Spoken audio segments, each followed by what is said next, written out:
வணக்கம் நண்பர்களே. இந்த வீடியோவில் எதை பற்றி பார்க்க போகிறோம் அப்படின்னு பார்த்தீங்கன்னா, டிஎன்எஸ்டிசி ஆட்சேர்ப்பு 2023க்கான அறிவிப்பு சம்மந்தப்பட்ட தகவல்கள் தான் இந்த வீடியோவில் பார்க்க இருக்கிறோம். நம்ம சேனலை மட்டும் சப்ஸ்கிரைப் பண்ணி பெல் ஐக்கானை கிளிக் பண்ணி வச்சுக்கோங்க. வாங்க வீடியோக்குள்ளே போகலாம். அதாவது 807 வேக்கன்சிஸ் பார்த்திங்கன்னா ஆல்ரெடி அறிவிச்சிருக்கிறாங்க. ஓட்டுநர்கள் மற்றும் நடத்துனர்களுக்கான வேக்கன்சிஸ் தான். டிரைவர் மற்றும் கண்டக்டர் பணி நியமனம் தொடர்பாக உங்கள் அனைவருக்குமே பார்த்திங்கன்னா ஒரு நல்ல செய்தியாக அது பார்த்திங்கன்னா வெளியே இருக்குது. டிஎன்எஸ்டிசி ஆட்சேர்ப்பு 2023 கீழே அதிகாரப்பூர்வமான இணையதளத்தில் பார்வையிடுவதன் மூலமாக பார்த்திங்கன்னா இப்போ தமிழ்நாடு அரசு போக்குவரத்து கழகத்தில் ஆன்லைன் விண்ணப்பிக்கலாம் அப்படின்ற மாதிரி பார்த்திங்கன்னா சொல்லியிருக்கிறாங்க. தகுதியும் விருப்பமும் இருக்கிற நடத்துனர் பதவிகளுக்கு ஆன்லைனில் விண்ணப்பிக்கலாம். ஸோ இந்த பதவிகளுக்கான ஆன்லைன் விண்ணப்பங்கள் 14 பிப்ரவரி 2023 முதலே பார்த்தீங்கன்னா தொடங்கியாச்சு என்பது குறிப்பிடத்தக்கது. இப்போது நீங்களும் விரைந்து சென்று மொத்தமுள்ள அந்த 807 வேக்கன்சிஸில் உங்களோட இடத்தை பார்த்திங்கன்னா உறுதி செய்ய கடைசி தேதிக்கு முன்னாடியே போய் விண்ணப்பிக்கணும் அப்படின்ற மாதிரி ஒரு அறிவிப்பெல்லாம் கொடுத்துருந்தாங்க.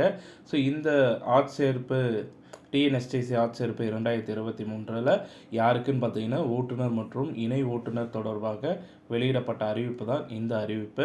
மேலும் பார்த்தீங்கன்னா இது தமிழ்நாடு அரசு போக்குவரத்து நிகாம் லிமிடெட்டில் வருது. தமிழ்நாடு முழுக்க காலி இடங்கள் பார்த்தீங்கன்னா கிட்டத்தட்ட 807 வேக்கன்சிஸ் கொடுத்துருக்காங்க.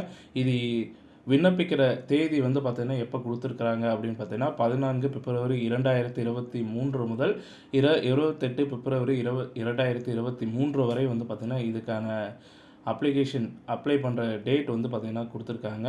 ஸோ இது TNSTC.in இணையதளத்தின் மூலமாக போய் அப்ளை பண்ணுற மாதிரி கொடுத்துருந்தாங்க. அதன் பின்பு இதில் TNSTC வேலைவாய்ப்பு சம்மந்தப்பட்ட தகவல் எதனா இருக்குதான்னு கேட்டிங்கன்னா கன்ஃபார்மாக பார்த்தீங்கன்னா இப்போதைக்கு எந்த ஒரு அறிவிப்பும் இல்லை. அதில் சின்ன சின்ன டீட்டெயில்ஸ் மட்டும் பார்த்தீங்கன்னா நம்ம சொல்கிறோம். சேல்ரி அப்படின்னு பார்த்தீங்கன்னா கிட்டத்தட்ட ஒரு 17,000லேருந்து 56,000 வரைக்கும் பார்த்தீங்கன்னா ஓட்டுநர்களுக்கு ஊதியமாக வழங்க போகணும் அப்படின்றது பார்த்தீங்கன்னா போட்டிருக்கிறாங்க. மேலும் பார்த்தீங்கன்னா அவங்களுக்கு வயது வரம்பு அப்படின்னு எடுத்திங்கன்னா கிட்டத்தட்ட 21 வயதுலேருந்து பார்த்தீங்கன்னா 57 வரைக்கும் பார்த்தீங்கன்னா வயது வரம்பு பார்த்தீங்கன்னா கொடுத்துருக்குறாங்க. இன்னொரு இணையதளத்தில் பார்த்தீங்கன்னா கிட்டத்தட்ட 24 இருக்கணும் அப்படின்ற மாதிரிலாம் பார்த்தீங்கன்னா வயது வரம்பெல்லாம் கொடுத்துருக்காங்க. அதிகபட்ச படிப்பு, அதாவது படிப்பு தகுதி அப்படின்னு எடுத்திங்கன்னா 10வது முடிச்சிருந்தா போதும்.